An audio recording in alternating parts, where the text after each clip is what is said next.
Hi guys, நான் உங்கள் Jackie. Welcome back to web India channel. நேற்று நம்ம சேனலில் நான் ஒரு வீடியோ போஸ்ட் பண்ணியிருந்தோம். எனக்கு வந்துட்டு பனிக்கூட்டு வீடு வந்து கம்மியாக இருக்கு, குழந்தையோட வெயிட்டுமே கம்மியாக இருக்கு அப்படின்றது நான் வந்து சொல்லியிருந்தேன். வீடியோல ஃபுட்பால் ஸ்கேன்ல எதுவுமே எனக்கு வந்து அப்டார்மன் கிடையாது, எல்லாமே ஓகேவா தான் இருக்குது. ஸோ லாஸ்ட் அந்த 2 மந்த்தாக வந்துட்டு நான் ஃபுட் மெயின்டெனன்ஸ் வந்து ஒழுங்காக பண்ணலை. ஸோ அதனால வந்துட்டு குழந்தையோட வெயிட் வந்து கம்மியாக இருக்குது. தண்ணி வந்து இந்த வெயில் டைம்ல வந்து கம்மியா இருக்கு அப்படின்ற மாதிரி தான் நான் வந்து கெஸ் பண்ணேன். நிறையவே நான் வந்து வாட்டர் ட்ரிங்க் பண்ணிட்டு தான் இருந்தேன். பட் அது வந்து பத்தல அப்படிங்கும்போது என்னோட கெஸ்ஸிங் என்னவா இருந்ததுன்னா, வெயில் டைம் ரொம்ப வெயில் அதிகமா இருக்கு, அதனால தண்ணி வந்து பத்தல அப்படின்றத நான் யோசிச்சுட்டு இருந்தேன். ஸோ இன்னைக்கு வந்து திருவண்ணாமலை பீச்சுக்கு இன்னைக்கு நான் போயிருந்தோம். இன்னைக்கு மார்னிங் கூட்டுற மாதிரி கிளம்பி போயிட்டோம். எப்பவுமே கூட்டம் அங்க அதிகமாக தான் இருக்கும். ஆனா இன்னைக்கு நான் பார்க்க போயிட்டோம் கொஞ்சம் கிடையாது, அவ்வளவு கூட்டம். எனக்கு என்னன்னா, நம்ம திரும்ப வந்துடலாம், நாளைக்கு கூட போய்க்கலாம் அப்படின்ற மாதிரி ஆயிடுச்சு. எனக்கு இன்னும் ஒரு ஹாஃப் அன் அவர் ஆயிடும். ஒரு தடவை வந்துட்டு அப்படின்றதுக்காகவே நான் வந்து ட்ரை பண்ணி பார்த்து வந்துடலான்னு அங்கேயே இருந்துட்டேன். ஏன் கூட இப்போ செக்அப் வந்துட்டு உள்ள போயிட்டு ஸ்கேன் ரூம்ல வெயிட் பண்ண சொன்னாங்களே, எனக்கு ஒரு முன்னாடி போன ஒரு 4-5 பேருக்கு வந்து பாத்தீங்கன்னா சேம் என்னோட தான் அவங்களுக்கு சொல்லியிருந்தாங்க. எனக்கு என்னோட ஃபர்ஸ்ட் ஏஜுக்குமே 1.5 மாசம் இருக்கும்போது தண்ணி வந்து ரொம்ப கம்மியா இருக்கு அப்படின்னு சொல்லிட்டு, வெறும் ஸ்டார்டிங் ஸ்டேஜ் நிறைய வந்து வாமிட் அதிகமா இருந்ததுனால எனக்கு அந்த டைம்ல வந்துட்டு ட்ரிப் போட்டிருந்தாங்க. இந்த வரைக்கும் எனக்கு அந்த மாதிரி எக்ஸ்பீரியன்ஸ் இல்லை. எனக்கு முன்னாடி ஒரு 4-5 பேருக்கும் ஐயோ அவங்க சொல்லிட்டு அட்மிட் ஆயிடுவோம்னு சொன்னோம். எனக்கு பயங்கர பயம் இருந்துச்சு.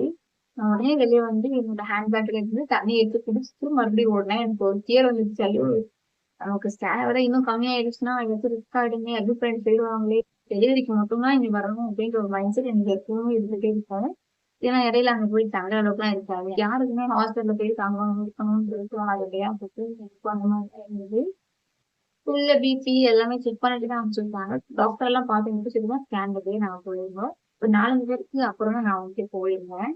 எனக்கு போனதும் எனக்கு நானே சொல்லியிருந்தேன் ஸ்கேன் ரிப்போர்ட் என்ன இருந்ததுன்னு சொல்லிட்டு ஸ்கேன் பண்ணி டாக்டர் தான் நான் சொல்லிட்டேன். சொன்ன உடனே அவங்களே சொன்னாங்க, இது 9.4 தான் உங்களுக்கு, இப்போ 9 தான் இருக்கு, கண்டிப்பா இது பத்தாது, இன்னும் மந்த் ஆக ஆக அது கம்மியாயிடும். இது வந்து வெயில் டைம், நீங்க நிறைய தண்ணி குடிக்கணும்னு நீங்க பாத்தீங்க இல்லையா, உடம்புக்கு வந்துட்டு இத்தனை பேருக்கு முன்னாடி உங்களுக்கு வந்த எல்லாருமே வந்துட்டு தண்ணி ரொம்பவே கம்மியா இருக்குன்னு சொல்லிட்டு அந்த வச்சுட்டோம். ஸோ அதனால நீங்க வந்து பாத்துருப்பீங்க, நீங்களும் கேர்ஃபுல்லா இருந்துக்கோங்க. நிறைய வந்துட்டு இளநீர் குடிங்க, வாட்டர் ட்ரிங்க் பண்ணுங்க. அப்புறம் வந்துட்டு குழந்தையோட வீட்டுக்கு புரோட்டீன் உள்ளது, சுண்டல், எக் அந்த மாதிரி நிறைய எடுத்துக்கோங்க. நான்வெஜ் நிறைய எடுத்துக்கோங்க அப்படின்னு சொல்லிட்டு சொன்னாங்க. 6 மந்த் பிரெக்னெண்டா இருந்த ஒரு லேடி தான் வந்துட்டு ஸ்கேன் இருந்தாங்க. அவங்க வந்துட்டு அவங்களுக்கு செக் பண்ணும்போது என்ன சொல்றாங்க, இன்னொரு டாக்டர் அப்படி சொல்லி நான் காதுல கேட்டதில்லை, எனக்கு அவங்க சொன்ன பக்குன்னு ஆயிடுச்சு. என்னன்னா வயிற்று தண்ணியே இல்லை, எப்படி சொன்னா போல செத்துரும் போல இருக்குது அப்படின்னு சொல்லி ஓப்பனா அந்த வார்த்தை சொன்ன உடனே எனக்கு பகீர்னு ஆயிடுச்சு. இதெல்லாம் இருக்காதுமா, வாய்ப்பே இல்லைம்மா அப்படின்ற மாதிரி சொல்லிட்டாங்க.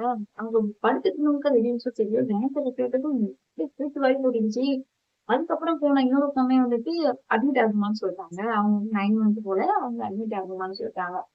எனக்கு வந்துட்டு நமக்கு வேலை முடிஞ்சு எப்போ ஸ்டார்ட் ஆகுது, எனக்கு என்ன சொல்ல போறாங்கன்னு ஒரு பயங்கரமான பயம். கடவுள் வந்துட்டு எனக்கு எதுவும் இல்லை, நார்மலா இருக்குன்னு சொல்லி நான் அமைச்சு வச்சிருந்தோம். அதுக்கப்புறம் வந்துட்டு நம்ம ஒரு 2 மந்த் டைம் இருக்கு இல்லையா, அதுக்கு நம்ம சாப்பிட்டு கூட ஈக்குவல் பண்ணிடலாம், வாட்டர் லெவலையும் சரி நம்மளோட பேபியோட வெயிட்டையும் சரி ஈக்குவல் பண்ணிடலாம் அப்படின்றதுக்காக அவங்க எடுத்துட்டு என்ன கடவுள்கிட்ட வேண்டிட்டே இல்லை. ஸோ அதே மாதிரி அவங்களும் நீங்க எதுவுமே சொல்லலை, இது இப்படிதான் இப்போ நீங்க கிளம்பணும் அப்படின்னு சொல்லிட்டாங்க. வெளியே வந்ததுக்கு அப்புறமா படாக்கு இருந்தது. எனக்கு ஏன்னா மார்னிங் டைம்ல நாங்க கிளம்பி போயிட்டோம், சீக்கிரமாவது கிளம்பி போயிட்டோம்.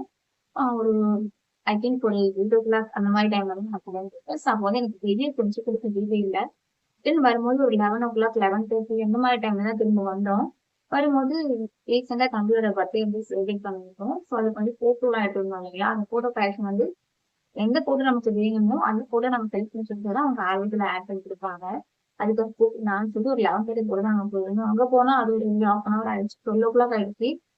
நல்ல உச்சி வெயில், எனக்கு திரும்ப அங்க இருந்து இப்பதான் வருதுன்னு யோசிச்சுட்டே இருந்தேன்.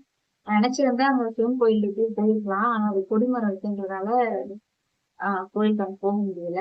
5 மாசம் வந்துட்டு கன்சீவா இருக்கிறோம் அப்படின்னா அது வரைக்கும் மட்டும்தான் அந்த கொடிமரம் கோயிலுக்கு நான் போகணும். 6 மந்த்துக்கு மேல போகக்கூடாதுன்னு சொல்லுவாங்க. எனக்கு அதுக்கான ரீசன் எல்லாம் தெரியாது. என்னோட ஃபர்ஸ்ட் டேட் வந்து நான் 5th மந்த் அனாமலி ஸ்கேன் போயிருந்தேன். அப்போ வந்துட்டு கடைசியா அனாமலி ஸ்கேன் கோயில் போனதுதான். அதுக்கப்புறம் பேபி பார்ன் ஆனதுக்கு அப்புறம் நான் போகணும் அப்படின்னு நினைச்சேன். ஆனா இப்போ வரைக்கும் யாரும் போக முடியல. ஒரு டைலாக் ஒன்று கேள்விப்பட்டிருக்கீங்கன்னு தெரியல, சிவனை பார்க்கறதுக்கே அவரோட அனுமதி தேவை அப்படின்றது சொல்லியிருப்பாங்க. நிஜமாவே வந்துட்டு அந்த டைலாக் வந்து உண்மைதான் போல இருக்கு. நான் நிறைய டைம் ட்ரை பண்ணிட்டேன். பேபி வந்து தொடங்கினதுக்கு அப்புறம்னு சொல்லி இப்போ வந்துட்டு அவனுக்கு 1 வயசு கம்ப்ளீட் ஆயிடுச்சு. இப்போ வரைக்கும் என்னால போகவே முடியல. சரி ஓகே நம்மளால கோயிலுக்கு போக முடியலாலும் பரவாயில்ல. உச்சி வெயில்ல ஈடுபட்டு வந்தா போதும் அப்படின்ற மாதிரி ஆயிடுச்சு. இப்போ எனக்கு ஏன்னா எங்கேயாவது கொஞ்சம் ரெஸ்ட் எடுத்துக்கலாம் அப்படின்ற ஒரு மைண்ட் தான் இருந்துச்சு. என் வீட்டுக்காரர் பரவாயில்ல வீட்டுக்கே போயிடலாம்ப்பா அப்படின்னு சொன்னாங்க. இப்பதான் புரியுது ஏன் 11 o'clockல இருந்து 3 o'clock வரைக்கும் ஆஃப்டர்நூன் டைம்ல பிரெக்னன்சி லேடிஸ் குழந்தைங்க எல்லாம் வெளியே போகக்கூடாது சொல்றாங்கன்றத நான் இன்னைக்கு தான் புரிஞ்சுக்கிட்டேன். இந்த வெயில் பட்டதுன்னு எனக்கு சுத்தமா முடியல. பயங்கரமான ஒரு மயக்கம். உடனே என்னோட வீட்டுக்காரங்க வந்துட்டு நம்ம இளநீர் குடிக்கலாம் அப்படின்றதுக்காக அவங்க கடலை படிக்கினாரு இளநீர் குடிச்சுக்கிறதா. ஒரே ஒரு இளநீர் மட்டும் எனக்கு மட்டும் வாங்கிட்டு வந்துட்டாரு. அவரும் வந்து குடிக்கல. ஸோ எனக்கு வந்துட்டு இப்போ பனிக்குடம் வந்து கம்மியா இருக்குன்னு நான் வந்துட்டு இளநீர் தான் மார்னிங் ஒரு இளநீர் ஈவினிங் ஒரு இளநீர் குடிக்கலாம் உங்களுக்கு அப்புறம் வந்து ஈக்குவல் ஆகுது அப்படின்னு சொல்லி சொன்னாங்க.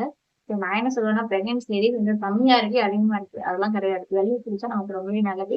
ஃபர்ஸ்ட் வீட்டுல நான் டெய்லியுமே குடிச்சிட்டு இருந்தேன். தம்பிக்கு வந்து ஹேர் க்ரோத் பயங்கரமா இருந்துச்சு பிறந்த போது. அதுக்கப்புறம் வந்துட்டு அந்த ஷாம்பு எல்லாம் போடதான் நமக்கு வெயில் இல்லாம போனது சூடு ஹீட்டு. அந்த ஹீட் டைம் தான் நான் பிறந்தேன். அவன் ஏப்ரல் மாசக்கா பிறந்தாங்க. பிறந்தது இப்படிலாம் வந்து பயங்கர வெயிலா தான் இருந்தது லாஸ்ட் இயர். அதனாலே எனக்கு வந்து ஹேர் லாஸ் வந்து ஆச்சு. ஸோ பிரெக்னன்சி ஆக்சுவலி பார்த்துட்டு இருக்கீங்க அப்படின்னா கம்பல்சரி இந்த வெயிலுக்கு நீங்க கண்டிப்பா வெளில போயிடலாம். வாட்டர் லெவல் அதிகமான எனக்கு தெரிஞ்சதுக்கு எந்த பிரச்சனையும் கிடையாது. ஒரு 9 மந்த் போலதான் அதிகமாகும் நிறைய பேருக்கு. அதிகமாச்சுன்னா பிரச்சனை கிடையாது. கம்மியாச்சாதான் பிரச்சனை அப்படின்றது என்னோட ஒப்பீனியன். முடிஞ்ச அளவுக்கு வாட்டர் லெவல் கம்மியாதான் பார்த்துக்கோங்க. அப்புறம் திரும்ப வர வழியில கொஞ்சம் தம்பிக்கு வந்து ஃப்ரூட்ஸ் எல்லாம் பர்ச்சேஸ் பண்ணிட்டு வள்ளிக்கிழங்கு கொஞ்சம் பலாப்பழம் அது எது எது எங்கேயும் கிடைக்குதோ அங்க வந்து கொஞ்சம் பர்ச்சேஸ் பண்ணிட்டு அப்புறம் வந்துட்டு இந்த கரும்பு தெரியுமா அதுக்கு ஃப்ரூட்ஸ் வாங்கி கொடுத்தாங்க.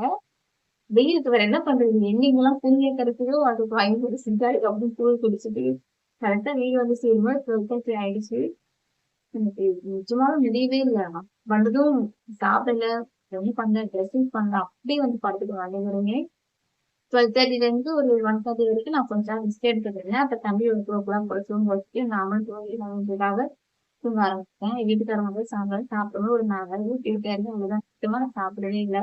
எக் எடுத்து சொன்னதால வந்து வீட்டுல எக்கு சாப்பிட்டேன்னு சொல்லிட்டு வீட்டுக்காரர் கொடுத்தாரு. நான் சாப்பிட்டேன் அவ்வளவுதான். அதோட படுத்ததுதான் எந்திரிச்சதுமே மேக்கப் மேக்கப்னு சொல்ல முடியாது. அந்த மார்னிங் மேக்கப்லயே அப்படி சின்னதா கொஞ்சம் கூட பவுடரே இல்லை. யார் பார்க்க கூடாது நம்மள இந்த மலைக்காரங்க தான் பார்ப்பாங்க அப்படின்னு தெரியல. நான் சொல்ல ஒரு விஷயம் தான் முக்கியம் அப்படின்றது என்னோட ஒப்பீனியன். ஸோ அதனால நான் மேக்கப் எதுவும் போடல. மார்னிங் எப்படி ஹாஸ்பிட்டல் போனாங்க அதான் சரி ஈவினிங் இப்போ 5 o'clock ஆகுது. இந்த டைம்ல உட்காந்து நான் வீடியோ எடுத்துட்டு இருக்கேன். டோர் லாக் பண்ணிட்டு லைட் வச்சுட்டு நான் வீடியோ எடுத்துட்டு இருக்கேன். ஸோ விஷயம் ஷேர் பண்ண நினைச்சேன். எனக்கு பயமாவே இருந்துச்சு கம்மியா இருக்குன்னு சொன்னதால திடீர்னு கொஞ்சம் போல்டா பேசினாலும் எனக்கு பயமாவே இருந்தது. அட்மிட் பண்ணிடுவாங்களோ பிரசவத்துல குழந்தை வெளியே எடுத்துருவாங்களோ அப்படின்ற மாதிரி நிறைய எனக்கு ஒரு பயம். 22 வீக்ஸ் தானே ஆகுது 20 வீக்ஸ் அப்படின்னாலும் குழந்தை வந்து ஓரளவுக்கு வளர்ந்துருப்பாங்க. இதுக்கப்புறம் அந்த 2 month வளர போறது வந்து அவங்களோட வெயிட் தான் வளர வர மற்றபடி எல்லா பார்ட்ஸுமே அவங்களுக்கு வளர்ந்துருக்கும். 30 weeks எல்லா பார்ட்ஸுமே டெவலப் ஆயிருக்கும். இதுக்கப்புறம் வர 2 மாசத்துலயுமே அவங்களுக்கு வந்துட்டு வெயிட் வந்து ஏறும். எல்லா பாடி பார்ட்ஸும் கொஞ்சம் வெயிட் ஏறும். அதனால வந்துட்டு குறைப்பதற்கு நிறைய மாதிரி இந்த மாதிரி நான் கேசஸ் எல்லாம் வந்து கூகுள்ல சர்ச் பண்ணும்போது ப்ரீடம் பேபியில வந்து ஆகிறதுக்கு நிறைய வந்து சான்சஸ் இருக்கு அப்படின்ற மாதிரி போட்டுருந்தது கூகுள்ல. பார்த்த உடனே அல்ல இல்ல. ஸோ அதனால நான் பயந்துட்டே போயிருந்தேன். எனக்கு எந்த ஒரு ரிஸ்காவும் சொல்லிடக்கூடாது. அவங்க ஏதாவது ஃபுட்டு இல்ல நீங்க இதை சாப்பிடுங்க சாப்பிடுங்கன்னு சொன்னா கண்டிப்பா நம்ம மெயின்டைன் பண்ணிக்கலாம் அப்படின்ற மாதிரி தான் நான் போயிருந்தேன்.